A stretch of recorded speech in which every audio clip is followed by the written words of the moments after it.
Hello and welcome back to my channel. Today I will be recommending some books you could read for Mental Health May. This is a month-long reading event that was created by Kim of Middle of the Book March and Marilyn Maya Mendoza last year, and I'm very glad to see that they are continuing it again this year. It is very easy to participate. You are encouraged to read at least one book during the month of May that deals with mental health in some way. It can be fiction, it can be non-fiction, it can be poetry, any genre you like. In fact, the prompt or the theme this year is self-care, and they have explicitly stated that if self-care for you means to not read about mental health, that is totally allowed and encouraged as well. I myself am reading Anna Karenina this month.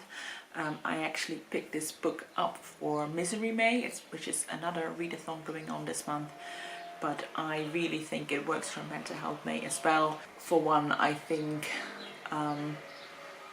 would Anna Karenina be living today, she'd probably be diagnosed with some mental illness or another, but also reading this book feels like self-care to me. I've been really enjoying reading books more slowly and spending more time in the book, and reading a 1000-page plus novel really works for that. And also I think tackling a book that I've been putting off and that has been intimidating me and accomplishing a goal is, to me, is a form of self-care as well. And then right at the end of the video I will add some footage of a walk I did earlier this week. Thursday was Ascension Day, and that is a national holiday here in the Netherlands. Of course, every year I have to look up exactly what we celebrate on Ascension Day. It's more a don't ask questions, just enjoy your day off kind of holiday. And it's also a tradition to go Douw trappen on this day. Douw means dew and trappen means stepping or treading. This is a tradition where people go out at the crack of dawn to step or walk or dance on the dew on the ground, preferably barefoot, to like refresh your body and mind and welcome spring.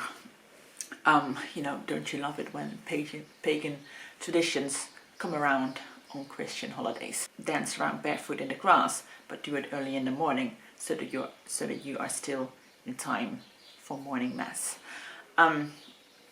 Whatever it means, I think being out in nature is also self-care to me. Anyway, let's get into the books. The first three are all in the category of the author did not diagnose their characters or specifically set out to write about mental illness, but you can definitely look at it with that lens. And the first one is The Virgin Suicides by Jeffrey Eugenides. This is a book about 5 sisters committing suicide, so obviously there's going to be some mental health issues in this book. The book is told from the perspective of this group of boys, or I guess men now, who knew the Lisbon sisters when they were younger, and they are trying to piece together this story of the sisters and how they all committed suicide. You are never actually in the heads of the girls themselves, but you view them as an outsider. And the narrators, they speculate about what signs there were of these girls being mentally unwell, or could they have done anything to prevent their suicides. A big aspect of this book as well is the family dynamics and how the parents communicate with their daughters, how that impacts the girls' mental health in a negative way, which then makes the parents more overbearing and more protective and isolating, and it shows the negative spiral that that mental illness can have on a whole family system. I think this is a great book to read if you want to know how not to deal with mental illness as a parent or a family member or a teacher. It deals with the loss and longing for a life that could have been. And I think this book has a very specific melancholy tone that makes this a really good read. Next is The Catcher in the Rye by J.D. Salinger.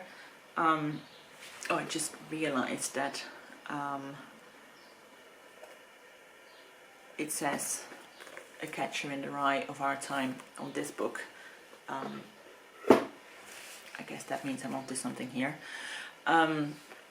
So the Catcher in the Rye by J.D. Salinger. This book seems to be quite polarizing. People either love it or hate it, and I think that really depends on how you see the main character, Holden Caulfield. He's been criticized for being very self-absorbed and cynical and just hard to relate to, and he's acting quite immature in this book. Or you see him as a teenager who is struggling with his mental health, and you're more forgiving of the way he acts.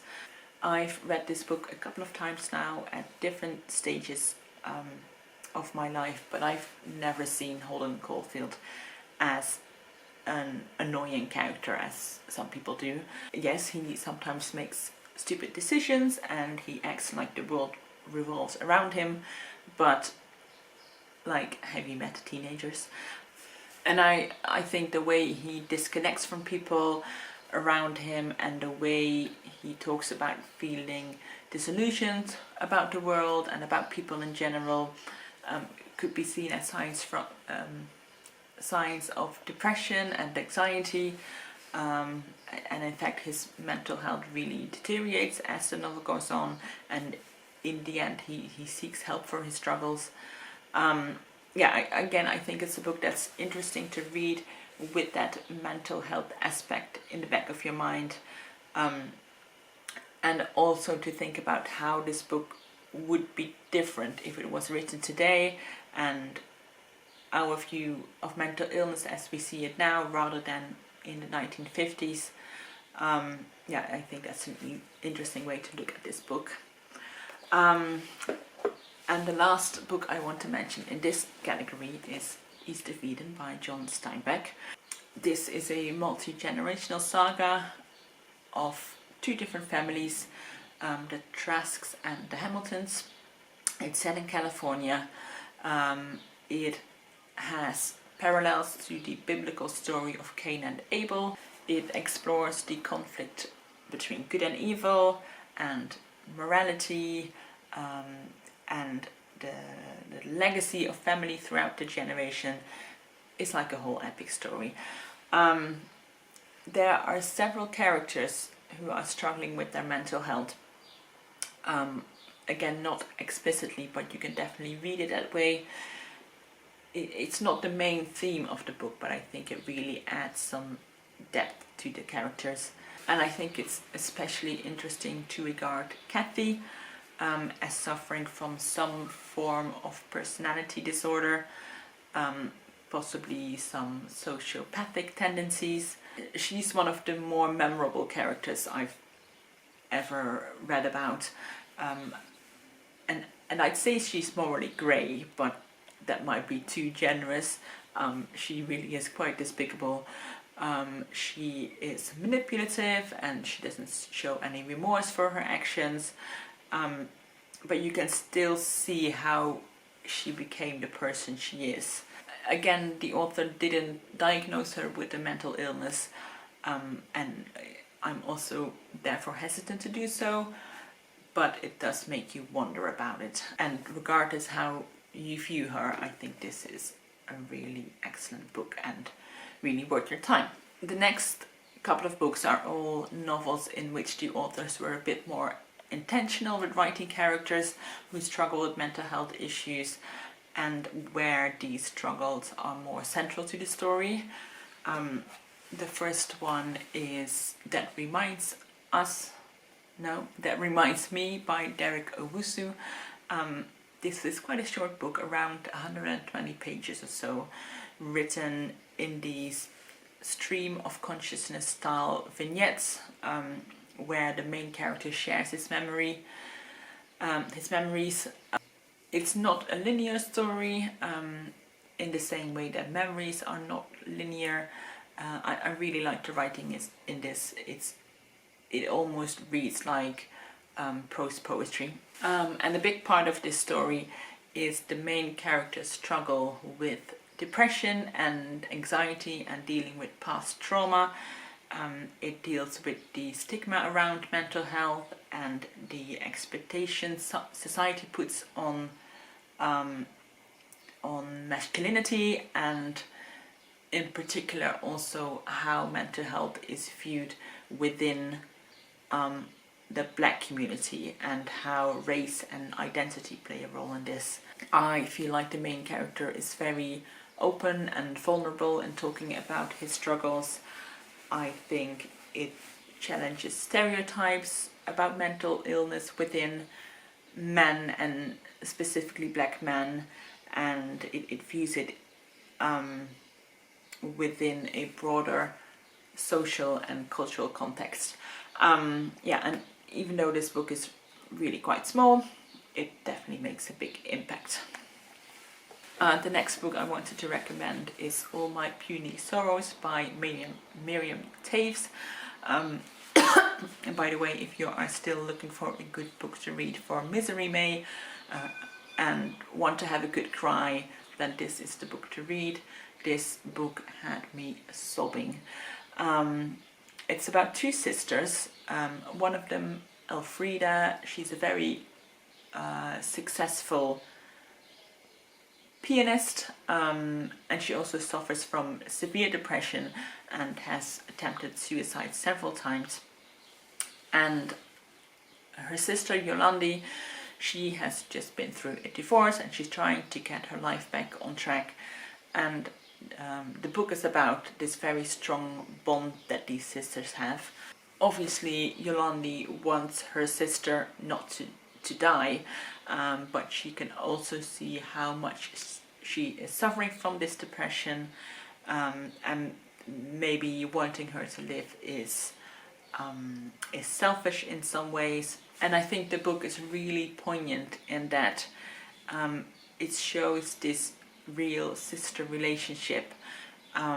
There is love between them, but also jealousy and rivalry, and they banter together, they fight, they complain about their parents, and they laugh together and enjoy things together. And I feel like that makes the sad parts of this book even more impactful. It really shows that depression is not just about feeling sad.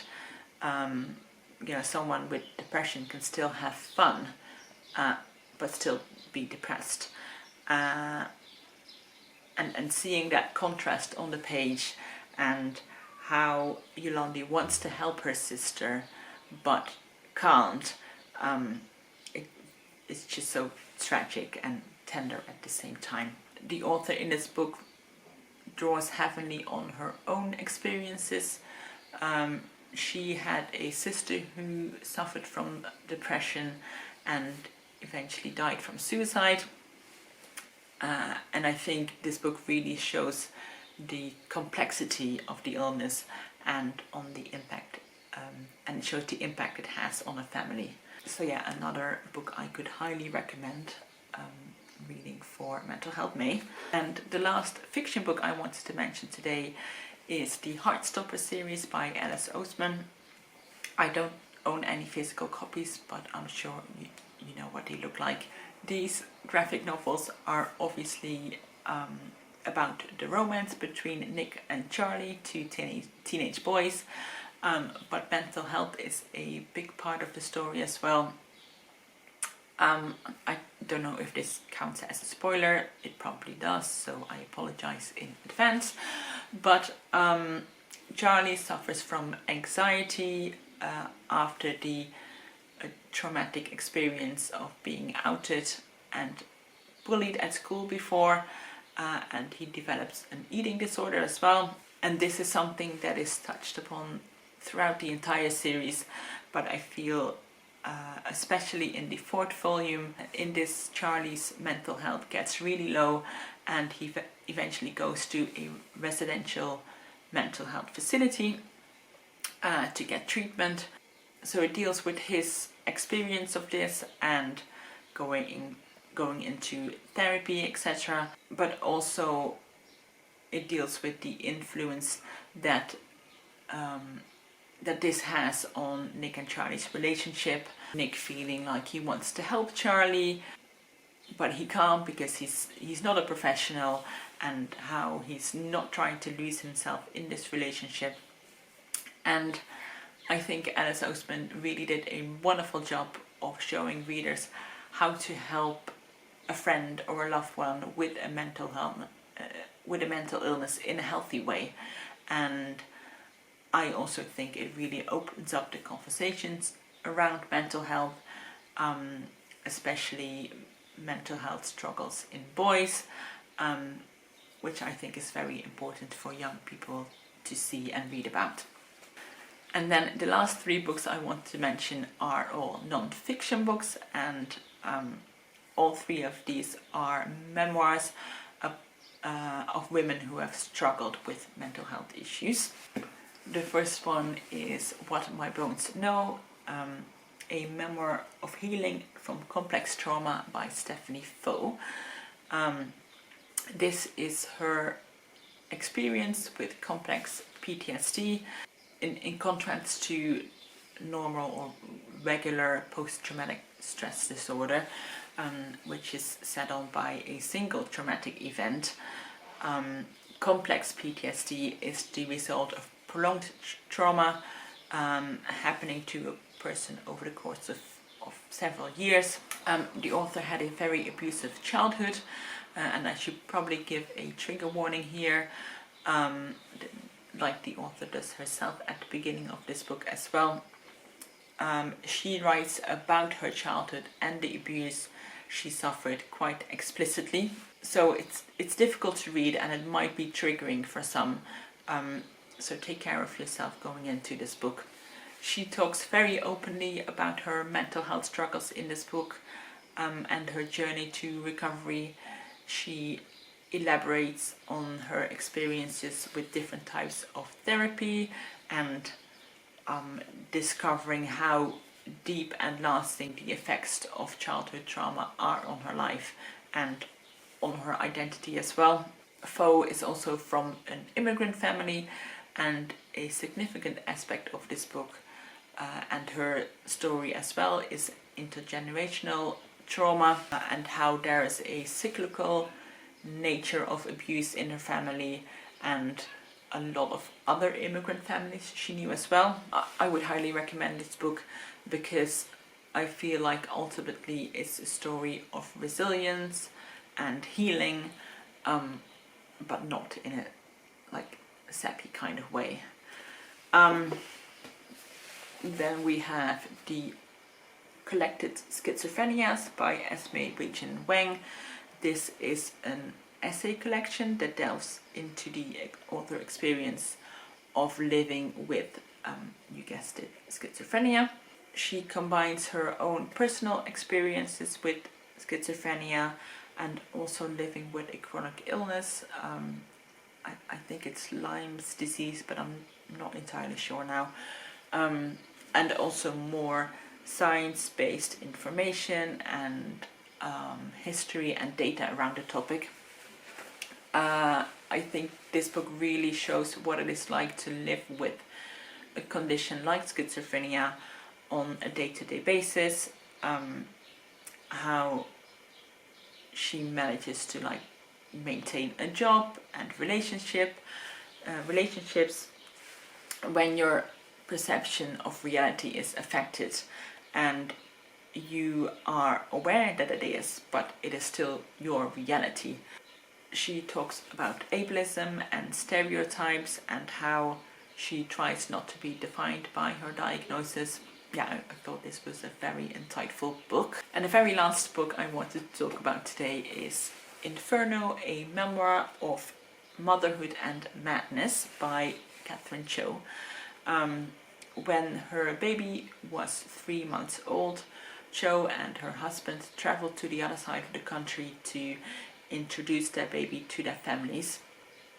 And this trip ends with her in a involuntary psychiatric ward with postpartum psychosis. And Cho writes this memoir from the ward, trying to reconstruct what happened and also trying to reconstruct her own identity. I don't know how she does it, but the way she captures the way her mind was unraveling and slowly losing its grip on reality is just astounding. She talks about how all these different factors contributed to her psychosis. Not only her mental state, but also cultural aspects and her physical well-being and environmental factors. Yeah, she's really piecing a puzzle of herself back together. Yeah, it's a really incredible book and I can highly recommend it. So yeah, those were 9 books you could read for Mental Health May. There we go. I'd love to hear some suggestions from you as well. Thank you so much for watching. I hope you got some good recommendations from this video and I will see you in my next video. Oh, and stay tuned for some early morning nature walk. It'll be worth it. Okay, bye bye.